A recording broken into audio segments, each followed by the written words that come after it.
ప్రధానిపై comments చేస్తే గొప్పవాడిని అయిపోతానని CM Revanth అనుకుంటున్నారేమో కానీ రాహుల్ గాంధీకి పట్టిన గతే రేవంత్కి పడుతుందని ఎంపీ లక్ష్మణ్ ఆరోపించారు. వెనుకబడిన కులంలో పుట్టి రైల్వే స్టేషన్లో ఛాయ్ అమ్ముకొని అంచెలంచెలుగా మోడీ ప్రధాని స్థాయికి ఎదిగారని గుర్తు చేశారు. ఆనాడు రాహుల్ గాంధీ ప్రధాని మోడీపై కామెంట్స్ చేస్తే కోర్టు మొట్టికాయలు వేసిందని, నేడు సీఎం రేవంత్కి కూడా అదే గతి పడుతుందన్నారు. కాంగ్రెస్ ప్రభుత్వంలో అవినీతి పెరిగిందన్న ఆయన గత ప్రభుత్వం 4% కమిషన్ తీసుకుంటే ఈ ప్రభుత్వం 12% కమిషన్ తీసుకుంటుందన్నారు ఎంపీ లక్ష్మణ్. ప్రపంచ ప్రఖ్యాతిగాంచిన నరేంద్ర మోడీ గారి పట్ల మాట్లాడితే పెద్దవాడైపోతాడు అనుకుంటున్నాడు. రాహుల్ గాంధీకి ఏ గతి పట్టిందో రేవంత్ రెడ్డి గారికి అదే గతి పడుతుంది.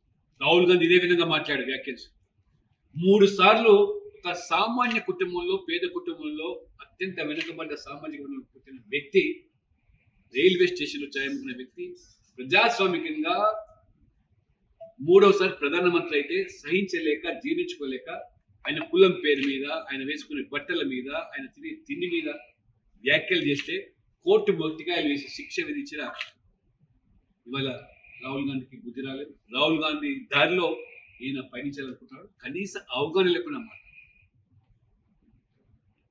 నరేంద్ర మోడీ గారు ఒక కులానికి, వర్గానికి పరిమితమైన వ్యక్తి కాదు. అన్ని వర్గాలు సబ్కా సాత్ సబ్కా వికాస్.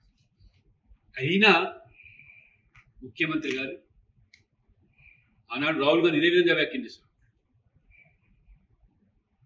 మోదీ గారు ముఖ్యమంత్రి అయింది 2001లో. 1994 గుజరాత్ ఆనాడు కాంగ్రెస్ ప్రభుత్వం,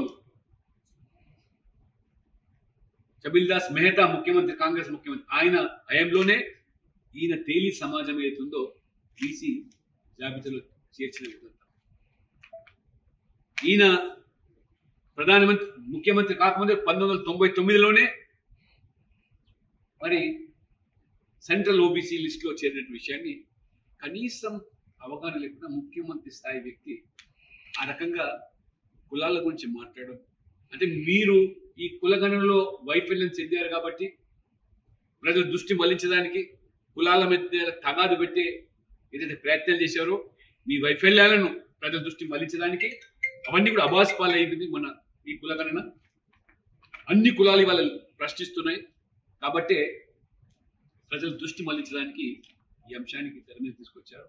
ఖచ్చితంగా వాళ్ళ కులాలకు అతీతంగా, మతాలకు అతీతంగా అభివృద్ధి ఎజెండాలో పనిచేస్తున్నట్టు ప్రధానమంత్రి మోదీ గారిని ప్రపంచమే ఇవాళ, ట్రంప్ సైతం కూడా ఇవాళ ఆదరించి, గౌరవించి భారతదేశానికి కీర్తి తెస్తూ ఉంటే సహించలేక